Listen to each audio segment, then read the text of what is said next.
Hoy, superada ya el máximo de la curva, hablaremos de previsiones que pueden hacerse sobre hasta cuándo estaremos con la infección encima. Y también de algunas posturas y comentarios que se ven en redes sociales.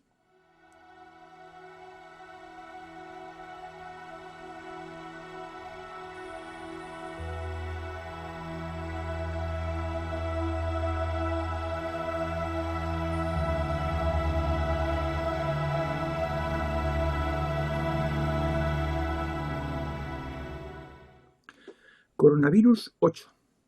Hoy es viernes 17 de abril. Superado ya el máximo que se dio el pasado lunes de Pascua, 13 de abril, podemos ya enfocar la bajada de la curva y establecer hasta cuándo durará esto, tema que interesa a todo el mundo. Para ello vamos a ir a la curva que ya hemos dicho en anteriores vídeos que estamos siguiendo, que es las personas que están hospitalizadas y contagiadas de coronavirus. Hay que establecer la diferencia entre personas que están hospitalizadas porque tienen problemas serios que hay que atender con la sanidad pública y personas que están pasando la infección en su casa porque su sistema inmunitario puede con la infección. No es lo mismo y no se deben mezclar. El problema lo tenemos porque de pronto nuestros hospitales se han visto saturados, superados, desbordados y han tenido que formarse hospitales de campaña al lado. Hemos tenido que expulsar a todos los extranjeros, se han tenido que cerrar todos los hoteles, casi todos, se han convertido en hospitales algunos hoteles y esas circunstancias no se habían dado nunca en nuestra vida. Por tanto, estamos en una crisis. Y no es lo mismo la gente que está en los hospitales que las personas que están en su casa. Vamos a ver la curva de contagiados hospitalizados, que se compone de el total de contagiados menos el total de curados menos el total de defunciones. Esta es la curva de previsión de lo que va a suceder a partir de ahora. Y ahora estamos aquí, en el segundo punto. El punto más alto se dio, el máximo de la curva de contagiados hospitalizados, se dio el día, como ya se ha dicho, el 13 de abril. A partir de ese día, la cantidad de curados y defunciones supera a los contagiados de ese día y, por tanto, la curva va bajando. Desde el punto de inflexión en la subida, que es cuando cambia de cóncava a convexa, hasta el máximo se dieron 19 días. Como se mantienen las condiciones de confinamiento y la virulencia del virus, se supone que en otros 19 días bajaremos al punto de inflexión. Y esto será 13 de abril más 19 días, 2 de mayo.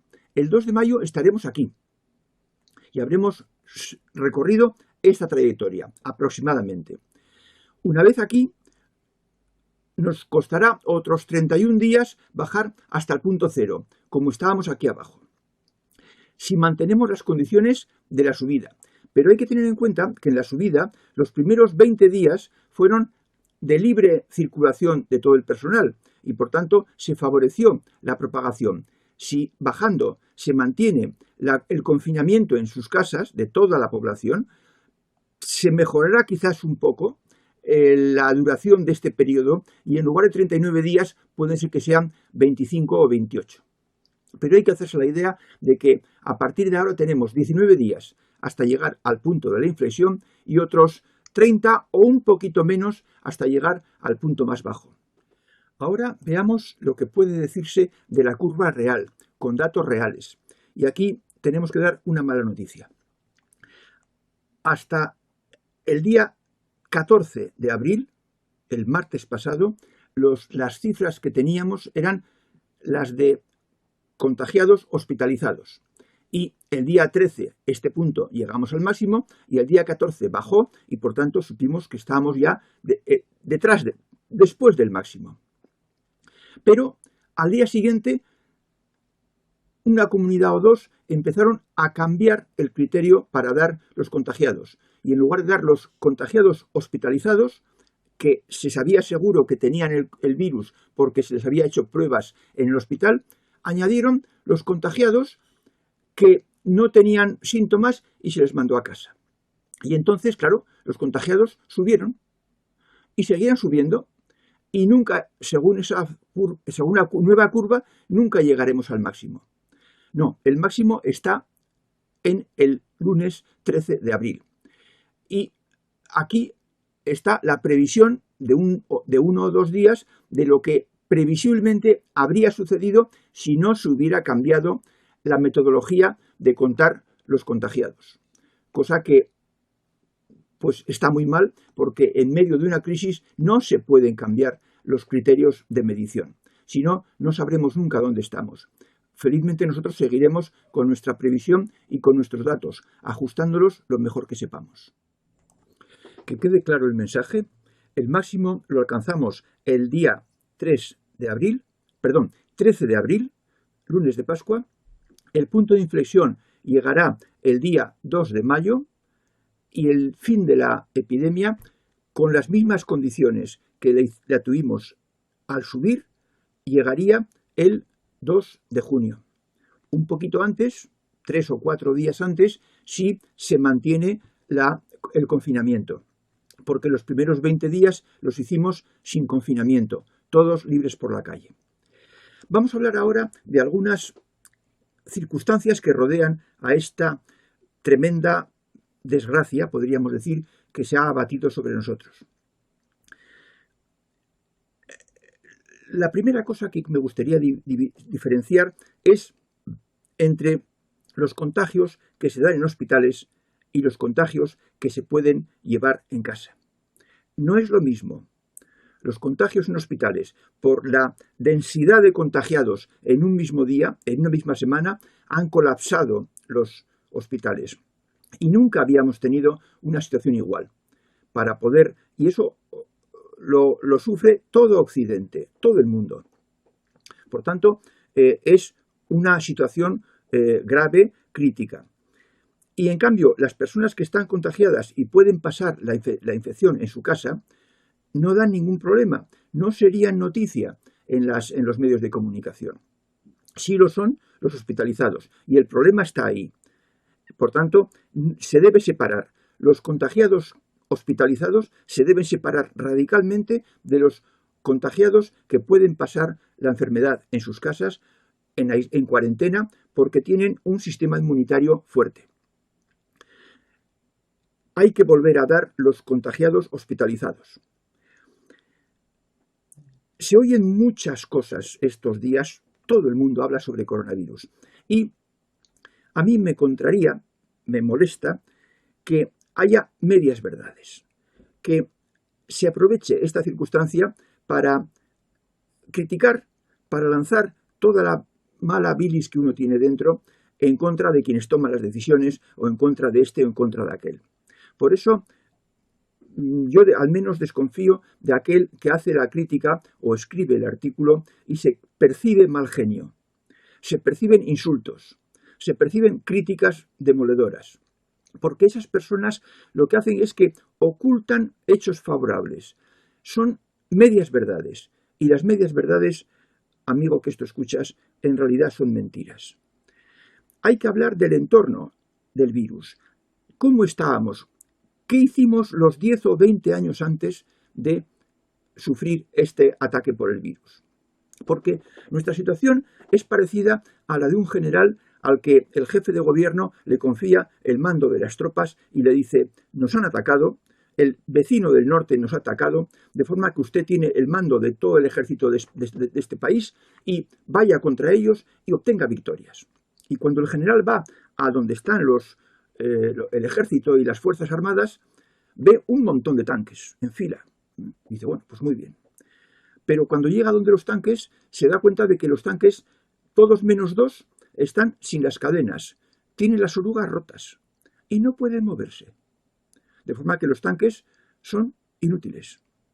Y cuando pasa revista a sus soldados, al ejército, todos formados en una explanada inmensa, se da cuenta de que en primera fila están, sí, soldados perfectamente uniformados y con el arma reglamentaria. Pero detrás de ellos, la inmensa mayoría de los soldados están sin casco, sin botas, sin uniformes y sin su arma reglamentaria.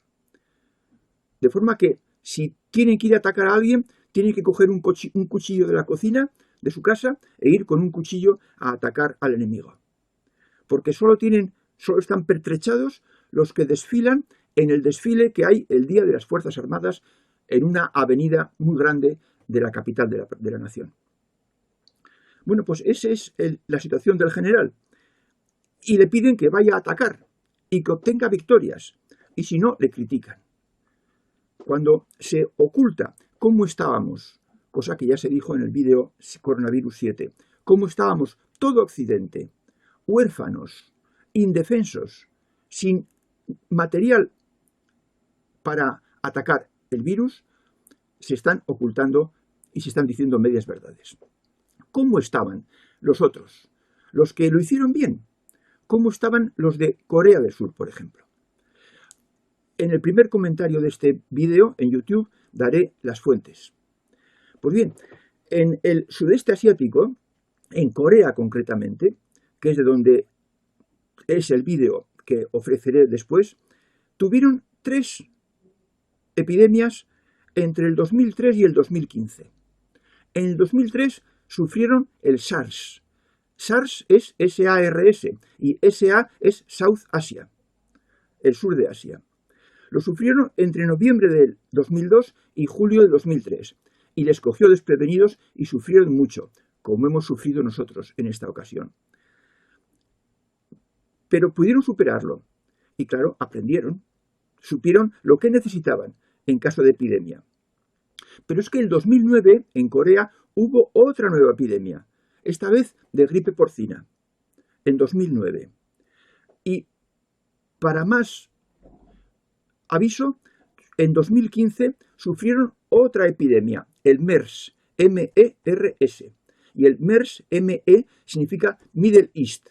En el Middle East, en el Medio Este, en Arabia, Irán, Irak y esas naciones, el MERS, el virus del MERS es endémico y se repite todos los años, como nosotros la gripe.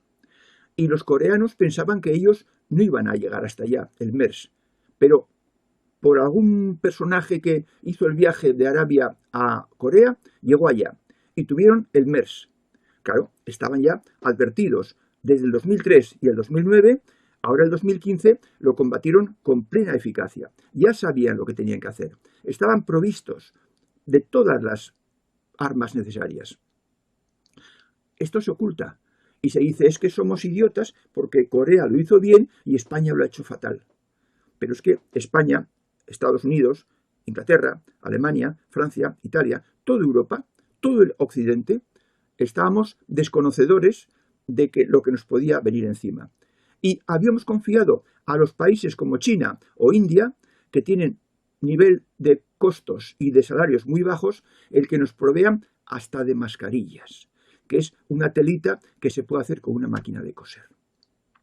Entonces, claro, la falta de información y de conocimiento de cómo se combate un virus la teníamos nosotros, Occidente, no Corea del Sur. De modo que criticar ocultando las realidades del entorno, lo que tenían otros países y nosotros no, es pues mentir sencillamente. Otro tema que también sobre el que quiero hablar es el de los muertos totales como consecuencia de la epidemia. Claro, lo que cuida el gobierno y el Estado y todos los estados de Europa y del mundo es su sistema sanitario. Hay que distinguir entre hospitales y residencias de ancianos. Los hospitales son donde se atiende a cualquier enfermo que vaya día o noche, día laborable o día festivo. Y los hospitales tienen que estar preparados ante lo desconocido. En cambio, en unas residencias de personas mayores, ya sea públicas o privadas, es un numerus clausus, es fijo, son los residentes, los que están pagando la cuota de residencia y no están hospitalizados. Tienen un médico, pero que va de vez en cuando. Y no es lo mismo los hospitales que las residencias. Y las autoridades europeas han dicho, vamos a contar como víctima de un virus, de una epidemia, a aquellas personas que tengan un diagnóstico por radiografía o por radiografía siempre, pero también por otros medios de test, que diga que efectivamente esa persona tiene coronavirus y si muere es muerte por coronavirus. Cosa que no ocurre en las residencias, donde además, por estar poco provistos de medios, de armas, no se podían llevar a los hospitales porque los hospitales estaban ya colapsados. Así pues, aunque es triste y es penoso y es lamentable el que se den muertos, pues no se pueden juntar los muertos que tienen un diagnóstico que los muertos que no lo tienen, porque no está previsto una cosa así. De cara al futuro se prevean posiblemente las cosas mucho mejor. De forma que el interés por conocer los muertos totales, pues bueno, está muy bien, conozcámoslos, pero sin mezclar los muertos, los fallecidos en hospitales con un diagnóstico absoluto de los fallecidos en residencias para personas mayores. Otro tema también es la preocupación por los muertos en España. Bueno, pues es posible que en España tengamos más tasa de mortandad por millón de habitantes. Lo que no es seguro es si la información que se da de difuntos, de fallecidos en España, es igual de transparente que la que se ha dado en otros o se da en otros países. Ese es un dato que desconocemos. Entonces, si las autoridades de España informan de todos los fallecidos y en otros países no sabemos qué pasa, basar críticas en los muertos en España, que son muy grandes, es, pues, infantilismo. Criticar ahora, criticar en esta crisis, criticar en esta guerra que tenemos contra un enemigo desconocido e invisible, es infantilismo. Es la manera más suave de calificarlo. Estamos en una guerra, estamos en una crisis que no hemos pasado en 90 años. No es hora de criticar, es hora de aportar ideas, para que el que dirige pueda aprovechar las mejores ideas que tengamos los 46 millones de españoles para mejor llevar las cosas. Es hora de aportar ideas, no de criticar. En una guerra no debe haber división entre las fuerzas vivas del país.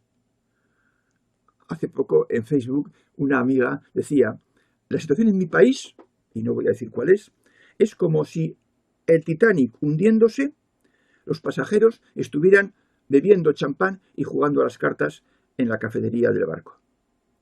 Bueno, pues no seamos un ejemplo parecido de que el país esté no hundiéndose, pero sí con graves problemas y nosotros estemos discutiendo y criticándonos unos a otros. Y por último, como hay muchas fake news, noticias falsas por las redes, cada persona que anda en las redes, que somos todos, vigilemos, comprobemos que lo que nos dicen son verdades completas, no medias verdades o fake news, falsedades. Y compartamos aquello que hayamos comprobado que es cierto, huyendo de la crítica, del mal genio, de los insultos y de el que oculta hechos favorables al criticado y por tanto trabaja con medias verdades. Eso son mentiras. No compartamos mentiras de gente que tiene mal interior.